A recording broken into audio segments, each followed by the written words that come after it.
Welcome to another episode of Psychonaut Sessions, your home for all things psycho. Ladies and gentlemen, this is your host, Daniel Moeller. Today we're going to take a look at some Silver Wolf books, most notably Nightmaster. I talked about before, Silver Wolf was a company that came out in the mid-80s, really trying to market off of that black and white boom that was hitting the comics market at the time, and trying to really build an alternative line of comics counter to Marvel and DC, really trying to appeal to, I think, those crowds, but offer something a little bit more edgy, a little bit more, I don't know, some ways down to earth, and other ways more fantastic. Fairly unique for the superhero genre. A lot of notable artists got their start, including Tim Vigil, who we're going to see in this issue of Nightmaster, #1. So Nightmaster, I'm sorry, Tim Vigil, not Nightmaster. Tim Vigil is the Nightmaster. I did a couple of videos before of Grips as the first titles that were kind of one of the main launches of Silver Wolf, including Dungeoneers and Fat Ninja. And we really got to, even over the course of 2 issues, see Tim Vigil's art really grow.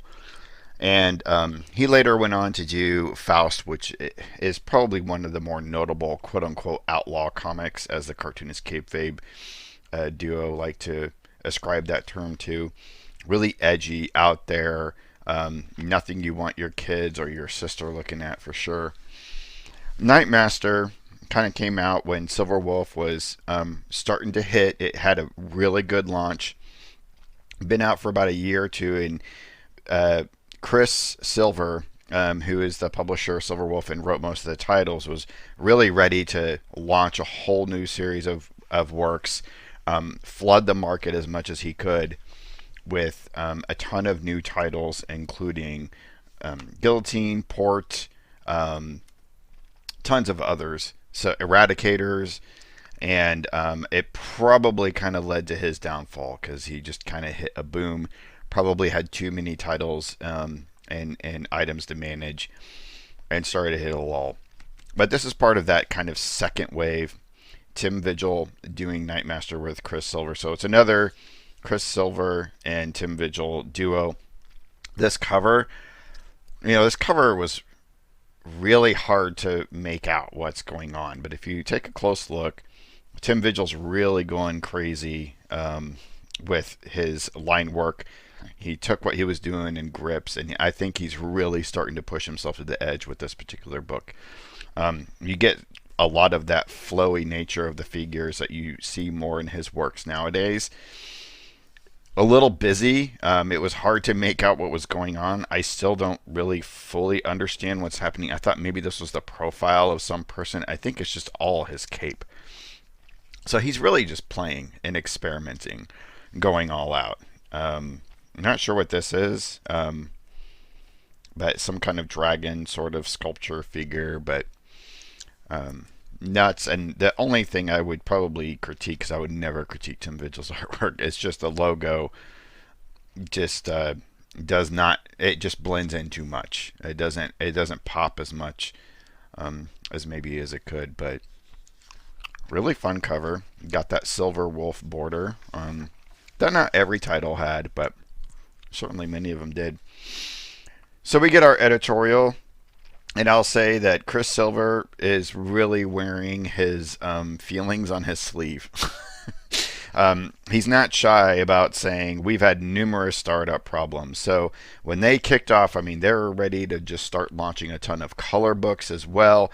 He had plans to do computer games, role-playing games, all sorts of stuff. And now he's starting to point out that, the market, the glut in the market is really starting to take a toll, even admitting that he's probably a part of it. And then kind of like maybe a little sensitive as well, because it seems like he's really trying to hit on the uniqueness of his books as if there's been some critique. And doing it in such a way where it's just like, come on, dude, just make your books. It's like, you're always going to get critique no matter what. So Going a little soft there, Mr. Silver, but still, I love your books. And then, yeah, he points out that the Silver Wolf software is taking a back seat. So, really seeing problems. And this whole like second wave of books, same editorial too. So it's weird that he's making this whole new push, but really just kind of saying, there's a storm on the horizon. It doesn't really seem like it would make much business sense. You would want to maybe make it seem like it's going great, there's no issues, which I assume is what most publishers do. Anyway, so right from the outset, Tim Vigil is just knocking it out of the park, of course. Right here, this kind of brush shading line work is absolutely like I can watch.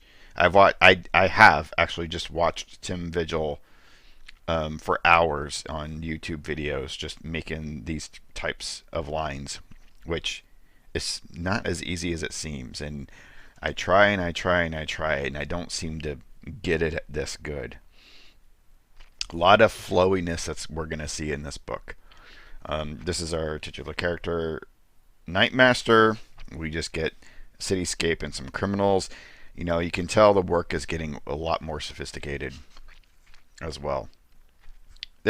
Nothing unique about this story. Bunch of bad guys doing bad things. Nightmaster comes out as a vigilante. So another thing these books were noted for being quote unquote outlaw, especially in the black and white boom, was the gore, the blood, which was something that Marvel and DC would never do. So it's like it was so cool to go get a book where somebody was getting their gut sliced open. This was very rare at the time. So not everybody would carry it. We don't see any Comics Code authority stamp on here. Really nice slice though from Tim Vigil. We get this duotone, really heavy duotone for the blood as well. This shading, which is really cool. Some really nice lettering. Just overall, I mean, Tim Vigil takes it up to 11. We don't just get a splash page, we get a double splash page. I kind of wish it wasn't cut off here in the middle though. It just would have been. Now this is where, see, the logo is cool. They should have just maybe just kept it white on the cover. Anyway, a lot of great heavy blacks. I've actually been looking at this issue as just, you know, studying it. So that one criminal got sliced. You know, I'm not knocking Kris Silver because I absolutely respect Kris Silver for bringing all this stuff, but it's just your normal, you gamble too bad, I don't. Gamblers eventually lose, you know, just blah, blah, blah, blah. Slices the guy, it looks like in the crotch, just like crazy. But I'm really digging the lettering, really digging it.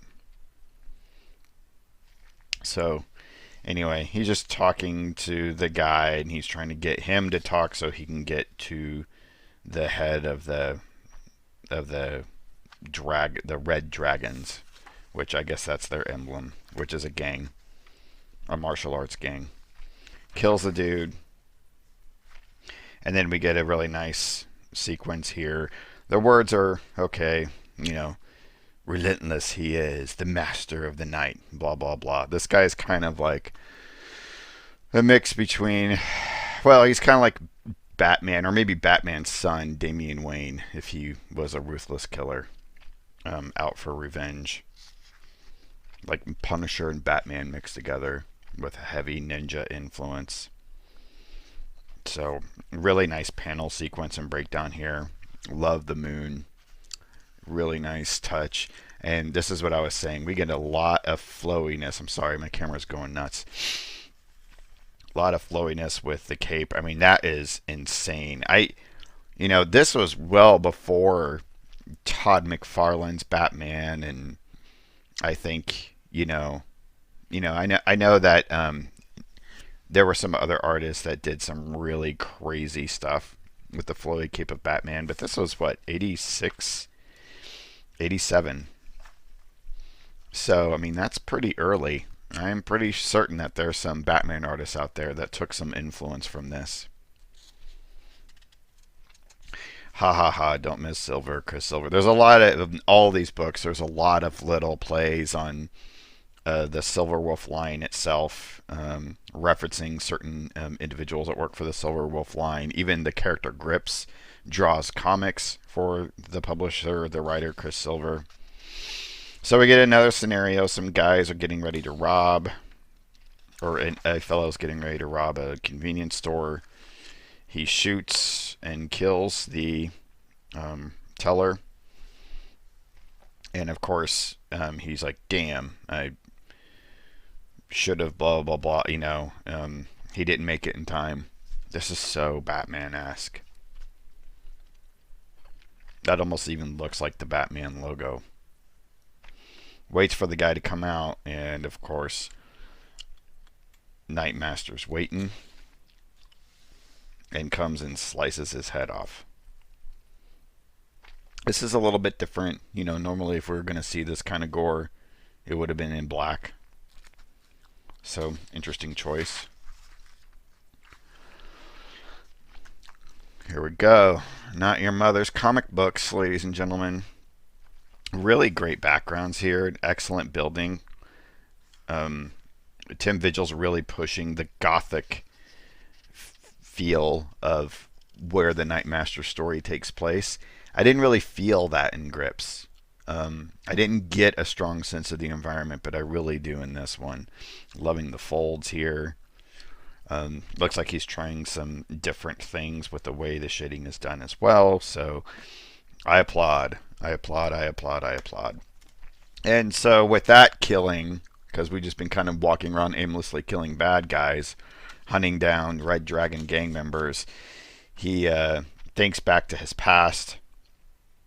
And here we are. He came home one day and his parents, or his father and sister were killed, and brother as well, and found out it was the Red Dragon gang.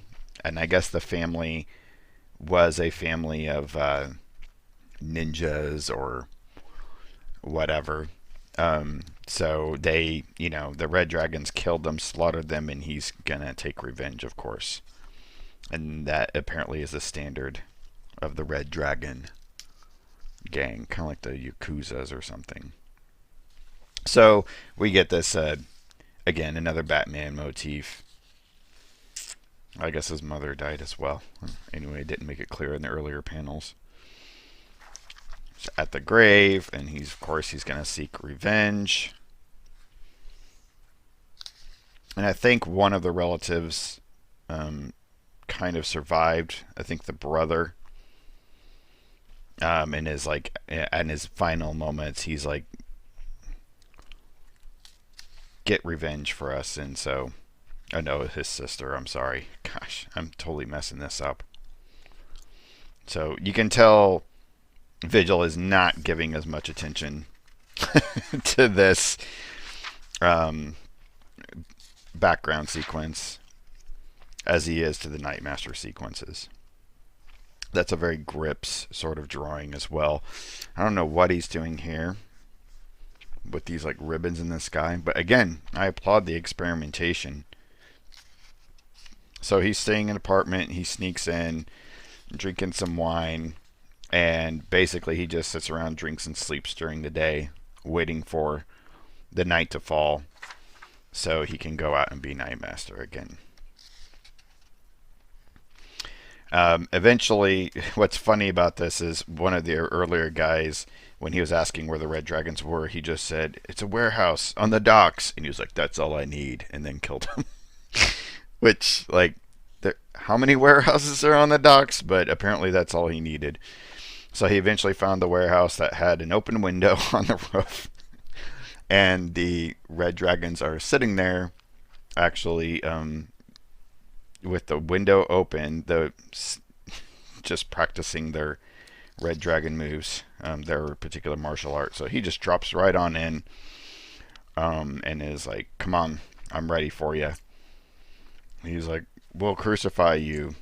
I know where I am, and it is not who will die. I will be you. It will be you, painfully.